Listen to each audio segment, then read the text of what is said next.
Bismillahirrahmanirrahim. Assalamualaikum warahmatullahi wabarakatuh. Perkenalkan, nama saya Farihatunisa Melani dari semester 6 kelas A. Jurusan Hukum Ekonomi Syariah atau Muamalah, Fakultas Syariah dan Hukum UIN Sunan Gunung Jati, Bandung. Video ini diperuntukkan untuk memenuhi salah satu tugas mata kuliah Hukum Acara Perdata dengan dosen pengampu Ibu Neng Yani Nurhayani SHMA. Pada kesempatan kali ini, saya akan membahas materi tentang intervensi. Nah, sebelumnya, apa itu intervensi? Dalam dunia kerja atau pertemanan, kita sering mendengar istilah intervensi, yang kadang bertujuan untuk menyindir seseorang yang sering kali ikut campur dengan masalah orang lain. Lebih jelasnya, istilah intervensi merupakan campur tangan dalam perselisihan antara dua pihak, baik orang, golongan, negara, dan lain sebagainya. Contoh dalam kehidupan perkuliahan yang sering kita alami saat bekerja dalam suatu kelompok untuk menyelesaikan satu tugas yang diberikan oleh dosen, namun ada satu orang di luar kelompok yang turut ikut campur dalam diskusi kelompok kita. Maka orang tersebut turut memberikan keputusan dalam pengerjaan tugasmu. Nah, hal tersebut dinamakan dengan intervensi. Pada dasarnya, intervensi memang bisa bertujuan untuk membantu pihak yang terkena masalah dan bisa juga meraih keuntungan terhadap pihak yang sedang terkena masalah. Pada video kali ini, saya akan menjelaskan intervensi dengan berbagai definisi para ahli, jenis, tujuan, dan bentuk-bentuknya. Nah, untuk kalian yang asing dengan kata intervensi, tidak ada salahnya mengetahui tentang apa itu intervensi, karena intervensi sendiri memiliki artian campur tangan dalam perselisihan antara dua belah pihak, yang bertujuan untuk mewujudkan tujuan tertentu terhadap pihak yang diintervensi. Nah, intervensi juga dapat dikatakan sebagai campur tangan negara diktator dalam urusan negara lain. Namun, intervensi juga dapat berupa turut campurnya suatu pihak untuk membantu menyelesaikan masalah pihak lainnya. Sebenarnya istilah intervensi itu sendiri seringkali digunakan sebagai berbagai bidang seperti kesehatan, politik, pemerintahan, psikologi, pendidikan, keperawatan, dan lain sebagainya. Perlu diingat, istilah intervensi yang memiliki arti ikut campur dan turun tangan bukan berarti selalu ikut campur untuk hal yang negatif. Nah, pada kesempatan kali ini ada beberapa definisi intervensi menurut para ahli. Yang pertama, menurut Dr. Wirjono Prodojo Dikoro, mengartikan intervensi sebagai semua bentuk campur tangan dari negara asing dalam urusan negara lain. Nah, campur tangan ini memiliki sifat menekan dengan media kekerasan atau juga ancaman untuk melakukan sebuah tindak kekerasan apabila keinginannya tersebut tidak terpenuhi. Yang kedua, menurut Oppenheimer Lauterpacht, intervensi diartikan sebagai campur tangan dari suatu negara pada negara lain yang bersifat diktator. Umumnya, hal itu dilakukan demi sebuah upaya untuk merubah keadaan atau juga produk ekonomi ke arah yang lebih baik. Kemudian, menurut Strike, intervensi merupakan propaganda yang dilakukan oleh suatu negara untuk mendorong terjadinya perang saudara. Nah, hal tersebut dilakukan oleh suatu negara dengan tujuan untuk mendorong terjadinya revolusi. Yang selanjutnya yaitu ada Perry dan Grant. Intervensi diartikan sebagai campur tangan negara lain secara diktator untuk menjaga aktual tertentu. Dan yang terakhir yaitu menurut Gordon, intervensi diartikan sebagai campur tangan dokter atau perawat agar pasien sembuh seperti sedia kala. Nah, secara umum dalam Kamus Besar Bahasa Indonesia atau KBBI, istilah intervensi merupakan campur tangan dalam perselisihan antara dua belah pihak. Dari pengertian ini dapat diambil kata kunci campur tangan dalam perselisihan. Maka intervensi merupakan bentuk campur tangan yang mengarah kepada dua hal, yaitu membantu pihak yang sedang mengalami perselisihan atau mengambil kesempatan untuk mendapatkan keuntungan dari sebuah perselisihan. Kemudian ada tujuan intervensi. Intervensi yang sering dilakukan untuk membantu pihak yang sedang mengalami permasalahan. Bahkan sejauh ini intervensi yang sering digunakan dalam bidang kesehatan, politik, pemerintah, psikologi, pendidikan, keperawatan, dan lain sebagainya. Namun masih banyak orang justru menilai dari sisi negatifnya bahwa intervensi menghasilkan sebuah hal yang tidak bermanfaat bagi orang yang terlibat dalam intervensi tersebut. Kemudian ada jenis intervensi. Setelah kita membahas tentang pengertian intervensi serta mengetahui apa sebenarnya intervensi, sekarang kita akan sama-sama mengupas tentang jenis intervensi yang dibedakan menjadi dua, berdasarkan jangkauannya dan berdasarkan dampaknya. Nah, yang pertama itu intervensi berdasarkan jangkauannya. Yang pertama yaitu internal. Intervensi internal merupakan bantuan untuk mendukung pemerintah yang sah atau mendukung pemberontak. Yang kedua yaitu intervensi eksternal, yaitu bantuan untuk menyelesaikan atau mendamaikan dua negara yang berkonflik.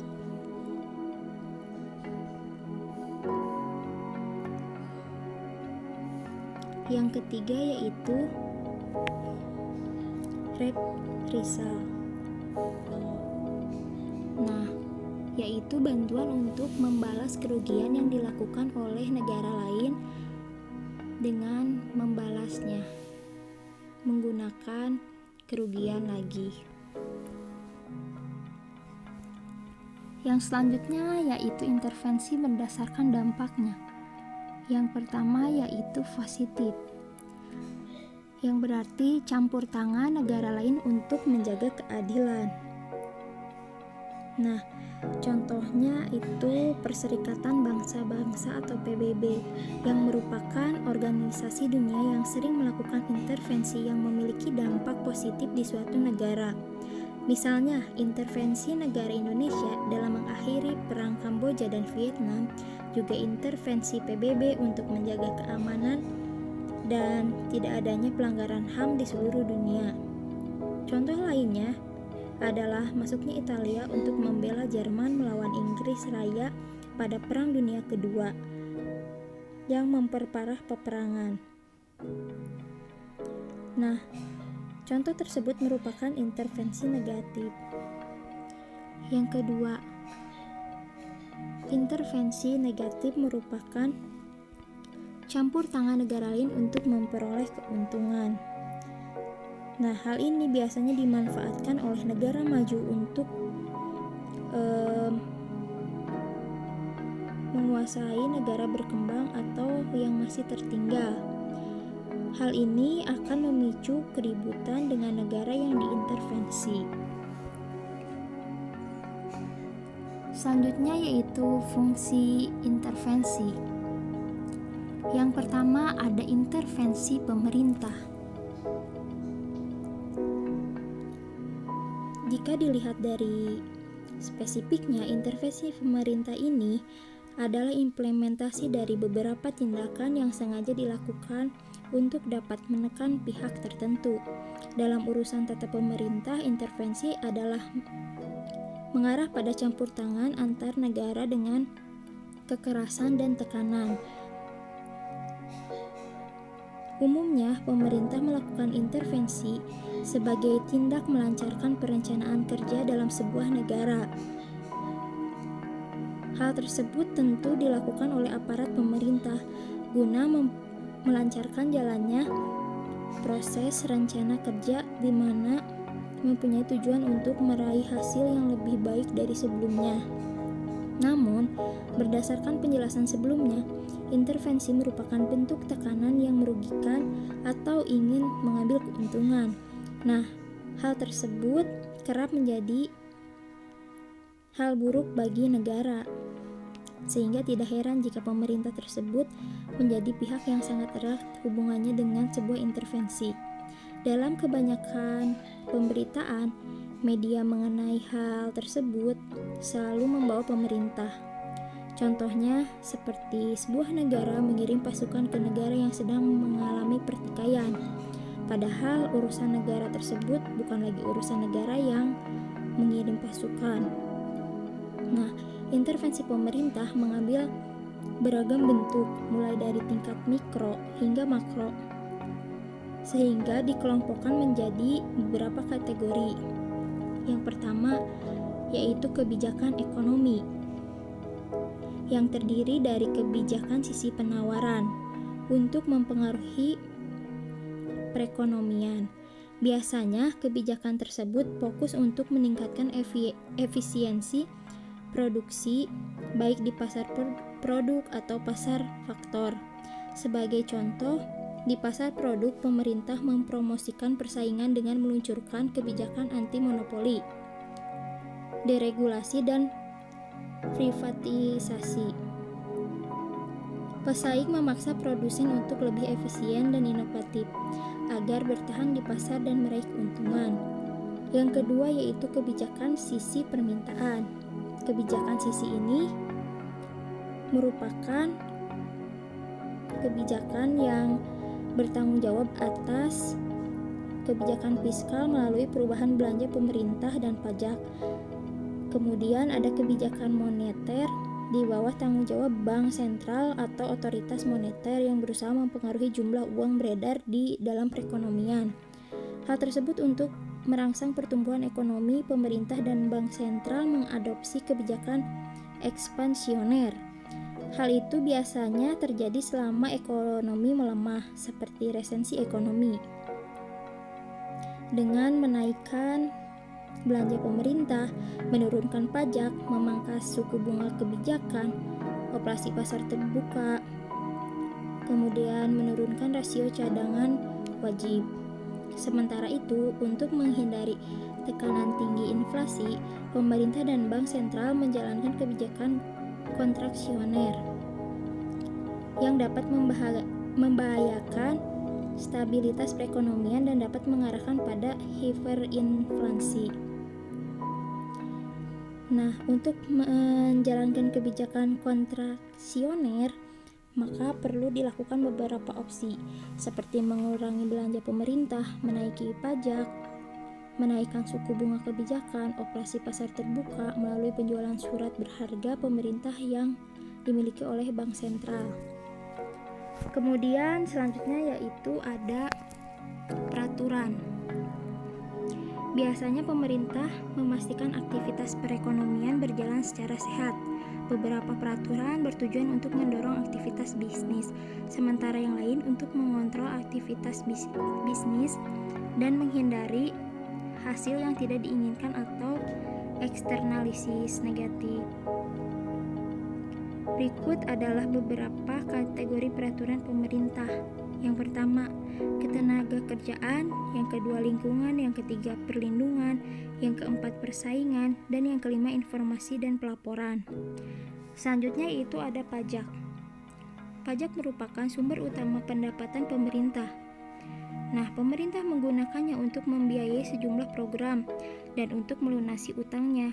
Selain untuk operasional pemerintah, pemerintah menggunakan pajak untuk meningkatkan modal ekonomi dengan menyediakan barang publik seperti jalan, jembatan, kereta api, pembangunan taman, dan pertahanan nasional. Nah, modal ekonomi tersebut sangat vital untuk meningkatkan kapasitas produksi perekonomian dalam jangka panjang. Selain itu, pajak mempengaruhi perilaku keuangan bisnis dan rumah tangga. Misalnya, kenaikan pajak mengurangi pendapatan disposable rumah tangga. Oleh karena itu, rumah tangga cenderung akan mengurangi belanja barang dan jasa. Yang selanjutnya ada kontrol harga. Merupakan kebijakan pemerintah menetapkan batas harga untuk barang dan jasa tertentu. Kemudian ada beberapa bentuk kontrol harga. Yang pertama, plafon harga, yang kedua harga dasar, dan yang ketiga subsidi.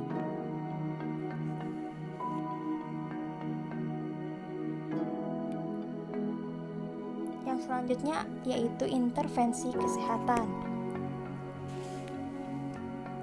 Bukan hanya di bidang tata kelola pemerintahan dan kenegaraan, intervensi adalah istilah yang masih berhubungan dengan dunia kesehatan.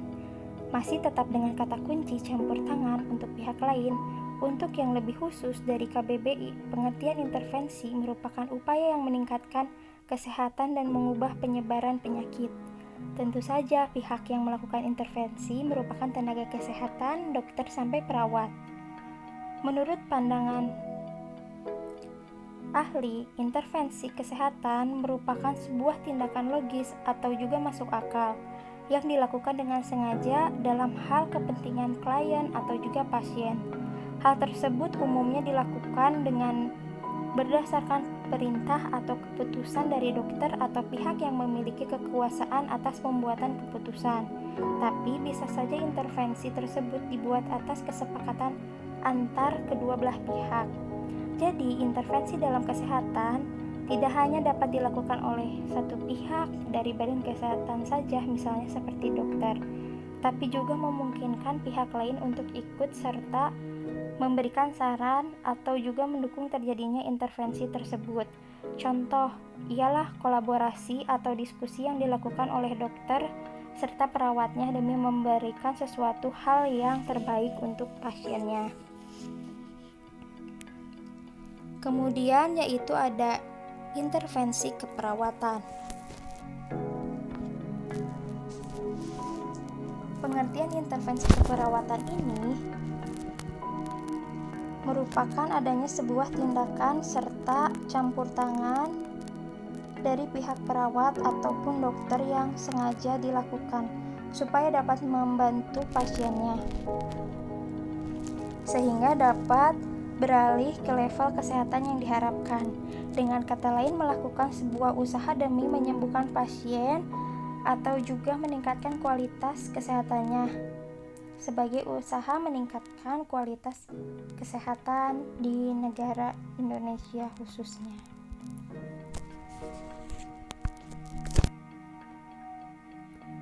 Yang selanjutnya yaitu bentuk intervensi.